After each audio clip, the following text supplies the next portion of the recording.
Muy buenas, hermanos y amigos que pueden ver esta enseñanza de hoy. Hoy vamos a hablar de una de las personas más importantes de la Trinidad. Es el Espíritu Santo. Sí. ¿Qué papel tremendo desempeña en la vida del cristiano la obra del Espíritu Santo como manifestación de la Trinidad? Vamos a definir algunos conceptos. Entre ellos, ¿es una fuerza? ¿Es una energía? ¿Es una persona? ¿Cuál es su función? ¿Qué nos da? ¿En qué nos capacita? ¿Y cuándo comienza a obrar? Es importante tener claras estas ideas y principalmente una palabra que hoy se usa mucho y se explota de forma inmisericordia. Es la palabra unción. Para todos se usa unción. Y muchos se proclaman hasta ungidos y entramos en herejía y blasfemias. Vamos a analizar a fondo estas enseñanzas. Tenga papel y lápiz y tome nota de las citas bíblicas, porque es importante investigar e indagar lo que nos enseña las Escrituras sobre la persona del Espíritu Santo. Así que vamos allá. Ponga atención a la enseñanza de hoy. Hoy vamos a estudiar la doctrina del Espíritu Santo.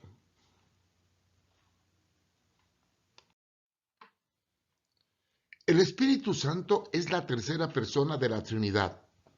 Él opera en diferentes dimensiones y ocupa un papel muy importante en todo el quehacer de la vida del cristiano, desde antes de la conversión y después de la conversión, y a lo largo de toda su vida terrenal, ya que el Espíritu Santo nos ayuda en diferentes aspectos del diario vivir. Creemos en la Trinidad, un Dios manifestado en tres formas: Padre, Hijo y Espíritu Santo. Tres personas haciendo obra en dimensiones diferentes. ¿Cuál es el trabajo del Espíritu Santo? ¿Por qué decimos que el Espíritu Santo es una persona? Bueno, porque encontramos en las Sagradas Escrituras una descripción del Espíritu Santo con cualidades que solo puede tenerlo una persona. Por lo tanto, hay que descartar la teoría de que es una fuerza, una emanación. No, ni una, ni una cosa sin identidad o sensibilidad. En realidad, el Espíritu Santo es para sí una persona que opera conscientemente. Tristemente, las sectas gnósticas y de la nueva era afirman que es una emanación de la deidad, pero esto no es cierto. Vamos a ver algunas realidades sobre el Espíritu Santo. ¿Quién es el Espíritu Santo? Las cualidades divinas atribuidas al Padre y al Hijo son iguales y semejantes a las que se muestra en la Biblia sobre el Espíritu Santo. Se establece como principio básico de la salvación, porque es el que nos lleva a nacer de nuevo. Y se necesita creer y recibir a Jesús para que entonces el Espíritu Santo pueda obrar en nosotros. Y es a partir de ahí cuando Dios habita en nosotros por medio de la persona del Espíritu Santo. Y ahí tenemos la cita. 1 Corintios 3:16, Juan 1 del 12 al 13 y Juan 3 del 3 al 21. Por eso dice 1 Corintios 3:16, ¿no saben que ustedes son templos de Dios y que el Espíritu Santo habita en ustedes?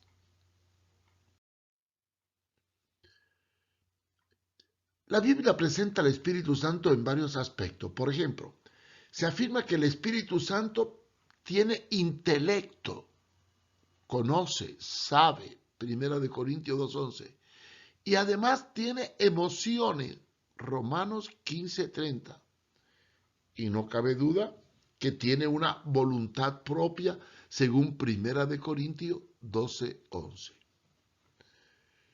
La función principal del Espíritu Santo es ser testigo de Jesucristo y dar testimonio a nosotros de que somos hijos de Dios. Juan 15, 26 y 16, 14.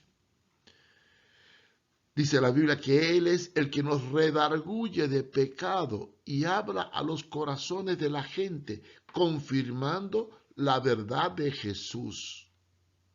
Por otro lado, el Espíritu Santo además actúa como maestro de los cristianos para guiarlos, como dice la palabra, a toda verdad y justicia. Primera de Corintios 2, del 9 al 14.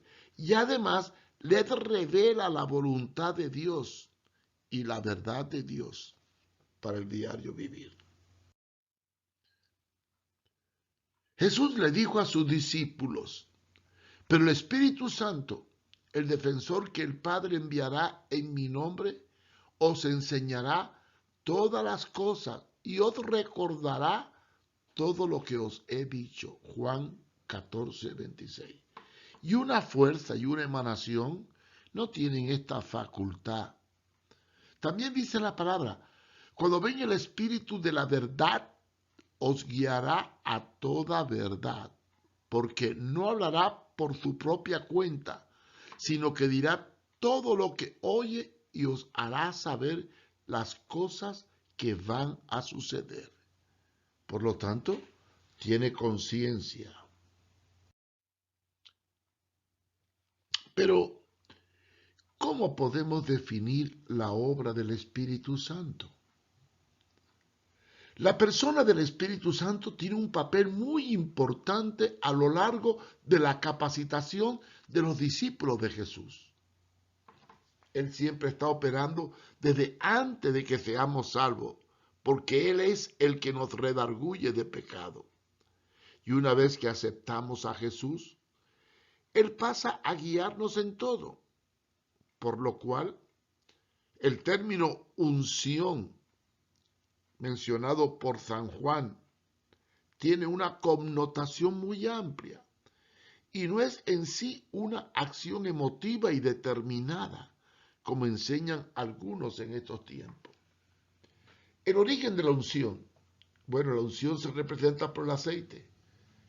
También la evidencia del respaldo de Dios, la autoridad que Dios da, pero más que nada, la presencia del Espíritu Santo ratificando la obra de Cristo en nosotros. ¿Cómo podemos saber el papel del Espíritu Santo en nuestras vidas? Es por ello que debemos revisar bien la teología sobre la persona del Espíritu Santo y ver sus cualidades en el quehacer de la iglesia.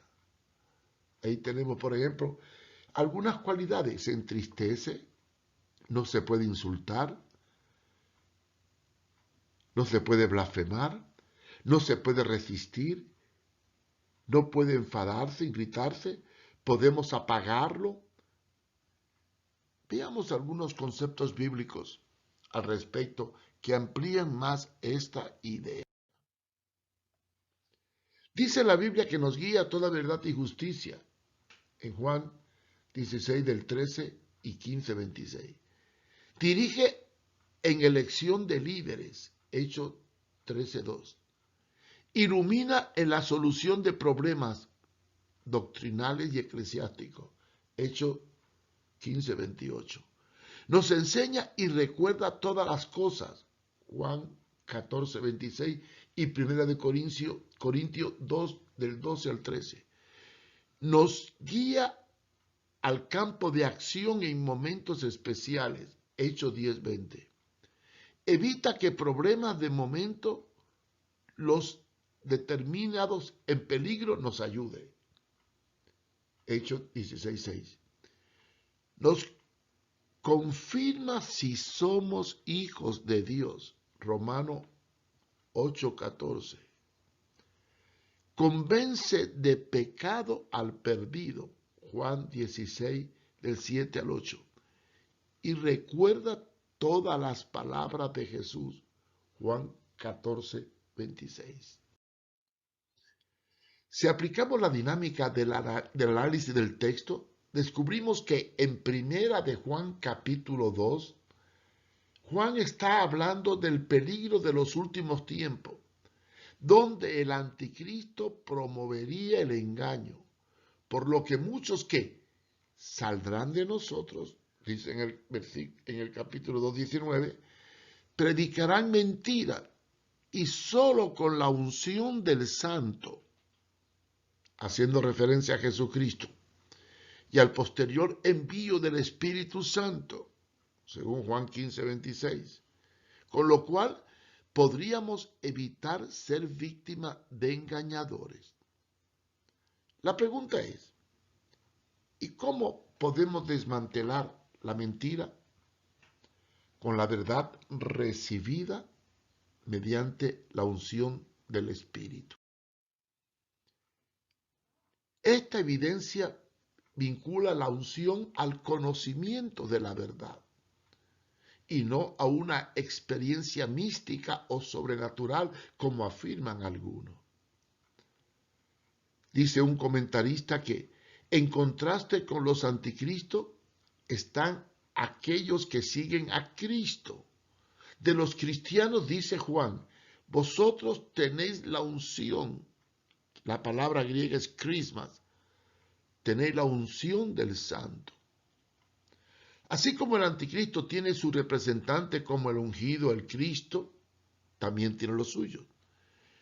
No podemos hacer del término ungido un principio sobrenatural, como afirman algunos, sino la capacitación que nos da el Espíritu para estar listos en la palabra y poder desmantelar la mentira del diablo. Pero, ¿qué es la unción que viene del Padre? Sobre el verso 27, donde se habla de la unción con relación a un conocimiento que viene de arriba, está muy claro.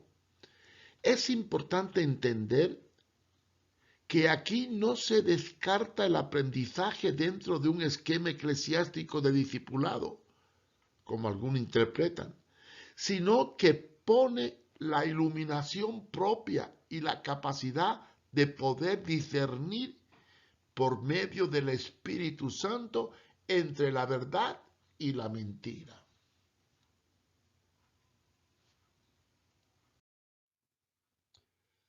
Según afirman los expertos en Primera de Juan, cuando se habla de la unción, dice que el Espíritu Santo está presente como maestro y por lo tanto no tenéis necesidad de que nadie os enseñe. Es bueno aclarar que Juan no quiere decir que no necesitamos instrucción humana y que la misma debe descartarse, sino simplemente enseña que el Espíritu Santo nos puede revelar una verdad oculta mediante un don de los 9 dones, que es el don de ciencia. Más bien, Juan está diciendo en un lenguaje muy fuerte que los cristianos no dependen de una sabiduría humana, tal como los gnósticos pretendían poseer. Él advierte aquí que no podemos confiar en las filosofías engañosas, sino en la revelación del Espíritu.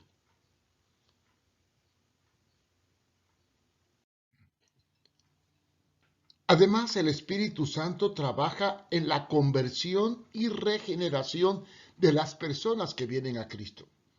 Pero junto a ello, Él imparte dones espirituales mediante una manifestación de poder llamado el bautismo del Espíritu Santo, el cual Juan el Bautista anunció cuando dijo: yo a la verdad os bautizo en agua para arrepentimiento, pero el que viene tras mí, cuyo nombre no soy digno de llevar, es más poderoso que yo. Él os bautizará en Espíritu Santo y fuego. En el capítulo 2 del libro de los Hechos vemos la manifestación del Espíritu Santo el día de Pentecostés, así como las enseñanzas del apóstol Pablo sobre los 9 dones del Espíritu Santo. Estos se encuentran en Primera de Corintios capítulo 12. Busquémoslo y lo vamos a clasificar en 3 grupos. 1, dones para hablar. Nos habla de lengua, interpretación de lengua y profecía. Después nos habla dones para saber, ciencia, discernimiento y sabiduría. Y 3, dones para obrar. Ahí tenemos fe, milagro y sanidades. Es interesante ver este grupo de dones y los más importantes para mí en estos tiempos son los dones para saber, ciencia, poder escudriñar lo profundo, discernimiento, saber lo que hay detrás de las personas o detrás de lo que se dice, y sabiduría, el poder juzgar y establecer un juicio recto. Hoy día estos dones son muy, pero muy necesarios en la vida de la iglesia. Pero hay un término muy usado tanto en el Antiguo Testamento como en el Nuevo. Vamos a analizarlo en el Antiguo Testamento. Leemos varias palabras que hablan de unción, como por ejemplo, ungir, ungido, etc. Esta palabra procede del hebreo suk, que indica la acción de derramar aceite con un fin determinado en una persona. En la Biblia encontramos primero que se ungían los cuerpos para obtener un refrigerio físico. Era como un refrigerio. Ahí están las citas, Ruth 3:3, Segunda de Samuel 12:20, Daniel 10:3 y Miqueas 6:15. Era una forma de impartir autoridad a los sacerdotes, a los profetas y reyes, como una forma también de reconocimiento público de una autoridad conferida por Dios, según Éxodo 30:30, 40:15, número 3:3 y Salmos 105:15. Dice segunda de Samuel 12:20. Entonces David se levantó del suelo, se lavó, se ungió y se cambió de ropa. Entró en la casa del Señor y adoró. Después vino a su casa y cuando pidió, le pusieron comida delante de él y comió. Después en Éxodo 30:30 encontramos otro texto que dice, ungirás también a Aarón y a sus hijos y los santificarás para que sean mis sacerdotes. Ahí tenemos la unción del sacerdocio. Segundo, bíblicamente a los reyes de Israel se les ungía como señal de reconocimiento divino, otorgándole autoridad. Vemos, por ejemplo, cómo Samuel ungió a Saúl y a David. Después vemos que a Salomón, Joás, Jehud, Hazael y otros se le ungió para reconocer su posición de rey. Tercero, originalmente la unción se usó para conferir consagración al sumo sacerdote, Éxodo 29:7, y después esta acción se extendió a los demás sacerdotes. Según se registra en los escritos antiguos, se expresa lo siguiente. Mediante la unción a reyes, se otorgaba por fuerza el derecho al nuevo rey a la realeza sobre Israel. Esto se hacía derramando una vasija especial de aceite guardada en el templo. Primera de Reyes 1:39 y Primera de Samuel 10:1. O sea, la unción se usaba como una fórmula para dar honra y autoridad también a un huésped.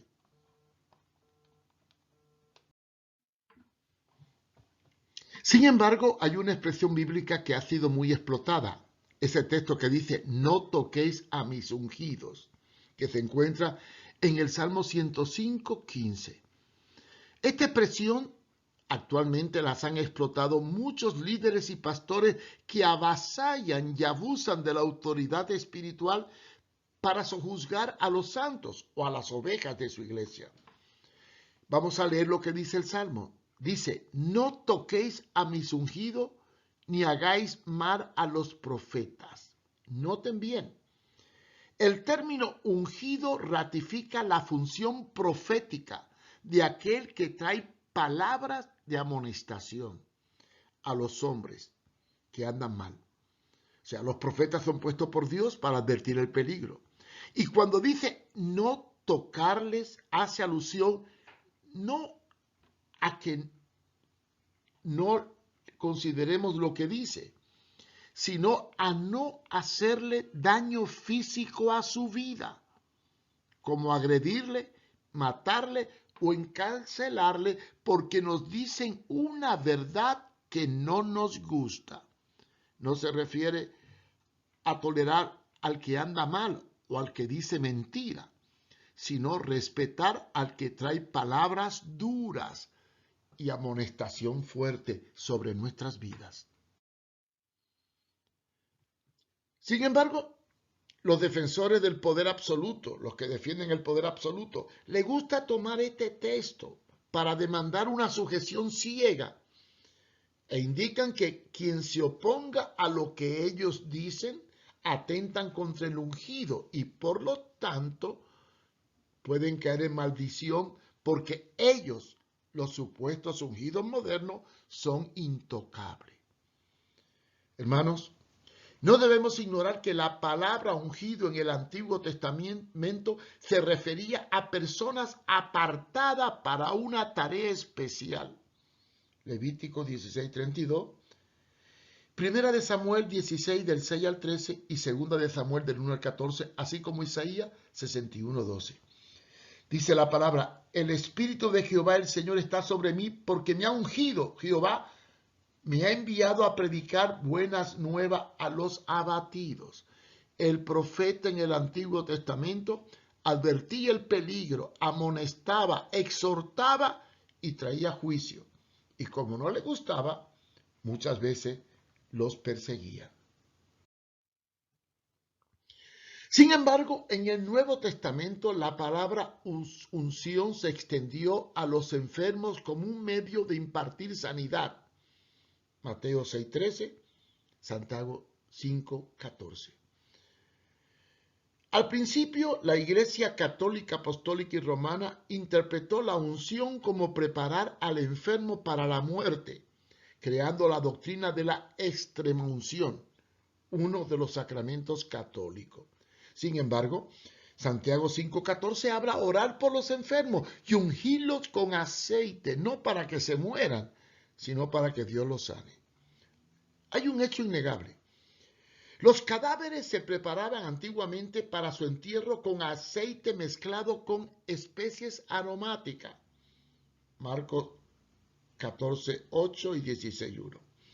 Así que la palabra unción aparece también en hebreo como Meshaya, con referencia profética del Mesías o el Cristo.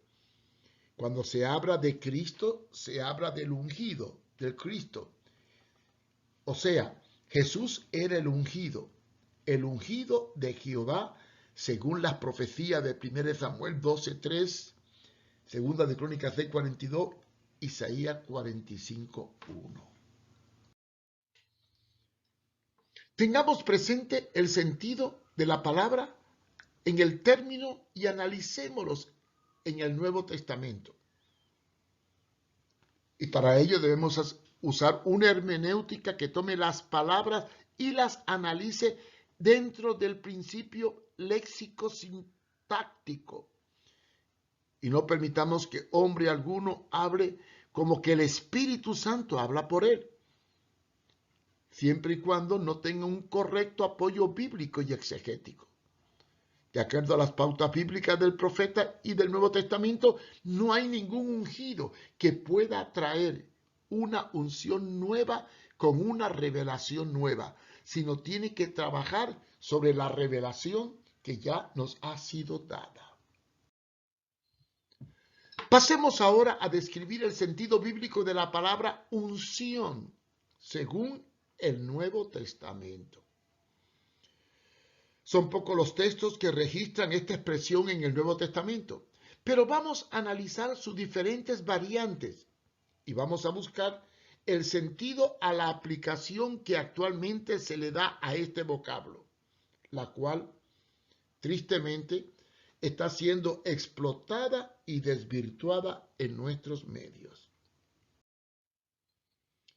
Vamos a ver la definición etimológica de unción.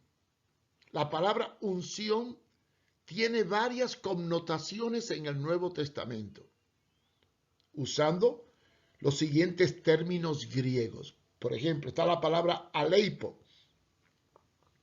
que es usada para referirse a cualquier tipo de unción relacionada con una acción de refrigerio, como por ejemplo, lavarse, bañarse, etc.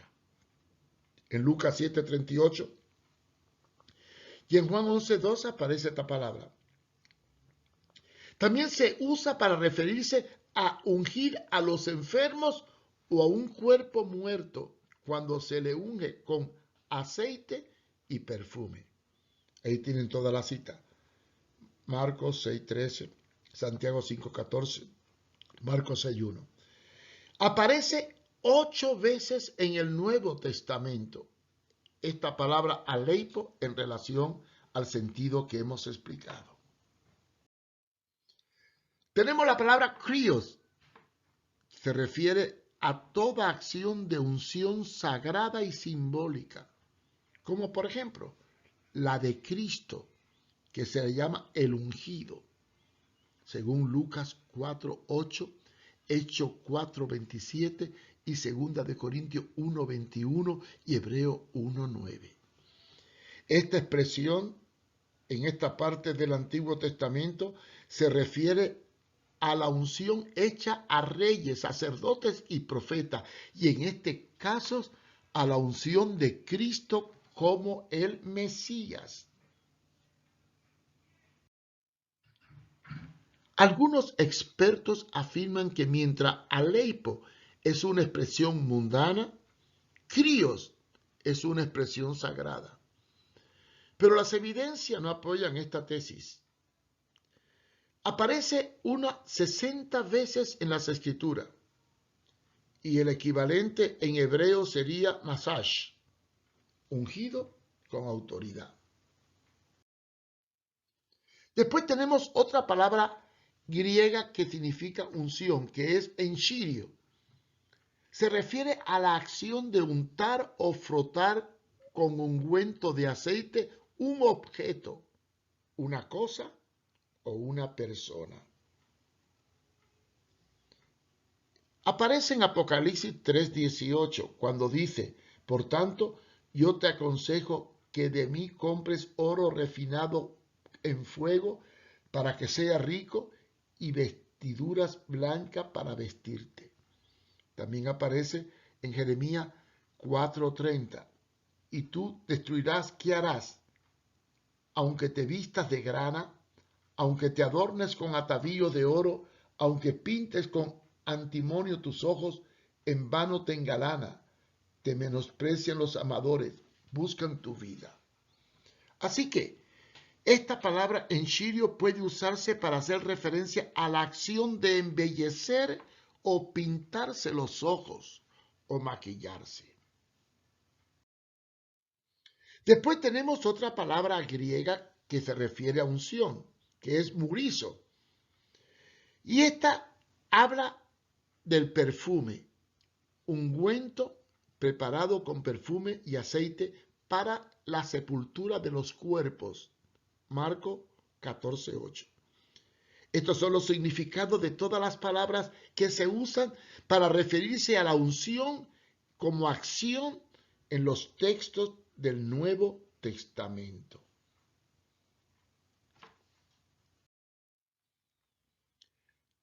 Hay otras que son más referentes a un nombre. Aparece en la primera epístola de Juan 2 del 20 y 27. Y es la palabra crisma. Y aunque puede indicar un ungüento preparado, en este pasaje es una expresión metafórica por metonimia que hace referencia al Espíritu Santo. Ahí tenemos al lado el texto explicativo de 1 de Juan 2, 20 y 27. Unción del Santo, crisma de Dios, presencia del Espíritu Santo que entró y regenera al ser humano. Y la unción misma nos enseña, es una enseñanza interior por medio de la unción mediante nuestro estado consciente espiritual, donde el Espíritu nos muestra o nos da a entender cosas ocultas. Se puede aplicar a la operación de milagros manifestada por medio de los dones que opera el Espíritu Santo, aunque este no es un sentido muy fuerte. Sin embargo, es aquí, en este punto, donde más se ha explotado la expresión unción, encerrándola en esta acción sin considerar las demás. Tal parece que la unción de los cristianos hace referencia a la presencia de Cristo en sus vidas. De ahí el vocablo en el cual se referían ellos, cristianos, de la cual se deriva la palabra cristianos. El apóstol Juan cita esta palabra crisma, de donde se forma cristiano, y vale la pena que la analicemos. ¿Qué es unción según San Juan? La palabra unción usada por Juan aparece en el griego como crisma y no tiene que ver nada con una determinada motivación o acción determinada del quehacer. No tiene que ver con caerse, volar, danzar, gritar. Para demostrar esto, vamos a analizar el texto del versículo 20.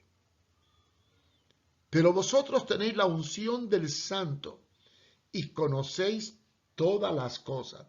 Fijaos bien en este texto. Pero vosotros tenéis la unción del Santo y conocéis todas las cosas. Esta expresión está relacionada con la capacitación que hace el Espíritu Santo en la vida del cristiano desde el momento en que cree y es bautizado. Algunos teólogos católicos interpretan esta unción como el bautismo en agua, pero las evidencias del verso 27 demuestran que no tiene que ver con el bautismo en agua, sino con el discernir la palabra de Dios. Fíjense bien lo que dice. Pero la unción que vosotros recibiste de Él permanece en vosotros, y no tenéis necesidad de que nadie os enseñe, así como la unción misma os enseña todas las cosas.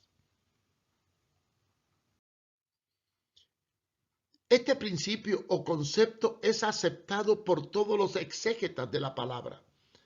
Afirman que se refiere a la capacitación del cristiano para saber, conocer, juzgar y discernir en la palabra lo que debe de hacer. El método pastoral es ver, conocer la realidad y analizarla, juzgar, iluminar. Aquí a la luz del Evangelio, el Espíritu Santo nos da la ciencia para poder saber, analizar y reflexionar sobre ciertas situaciones y actuar. Es discernir las opciones que vamos a llevar a cabo según las circunstancias. El apóstol San Juan trató de enfrentar las influencias del misticismo gnóstico que prevalecía en su época. Es por eso que usa la palabra crisma y formula las leyes del conocimiento cristiano a partir de la obra del Espíritu Santo en la vida del creyente. Y esto es mediante los dones, principalmente los 3 dones que nos ayudan a poder juzgar y conocer: sabiduría, discernimiento y ciencia, en lo cual tenemos que apoyarnos. El hecho de que los creyentes tengan la unción del Santo, como dice Juan, indica que esta unción los hace santos, separados para Dios. El pasaje nos enseña que el don del Espíritu Santo es el medio eficiente para capacitarnos para poseer un conocimiento de la verdad y no caer en el error. Más después, el apóstol declara que crisma denota el ungido, equivalente a Cristo, significado por metonimia, la persona misma de Dios a través del Espíritu, como dice Primera de Juan 2:1, donde denota la función del Espíritu Santo operando en nuestra vida. Leamos Primera de Juan 2:1. Hijitos míos, estas cosas os escribo para que no pequéis. Y si alguno hubiere pecado, abogados tenemos para con el Padre, a Jesucristo el justo. Y es el Espíritu Santo el encargado de hacernos consciente del pecado y de hacernos consciente de la necesidad del arrepentimiento. Así que, hermanos, no te preocupes si en algún momento te sientes afligido. Dice Romanos 8:18. Las aflicciones del presente no son comparables con la gloria venidera que en nosotros ha de ser manifestada. Así que busquemos la sabiduría, el discernimiento y la unción del Espíritu obrando en nuestra vida. Y no crea que hay ungidos privilegiados, porque todos nosotros somos llenos del Espíritu Santo y está en nosotros la unción del Santo, Jesucristo. Dios nos ayude. Gracias por acompañarnos y esperamos que esta lección sea de bendición para su vida. Si quiere aprender más, visite mi página web www.contralapostasía.com o también cualquier pregunta o sugerencia, escriba a mi correo marioeduardofumero@gmail.com. Dios les bendiga.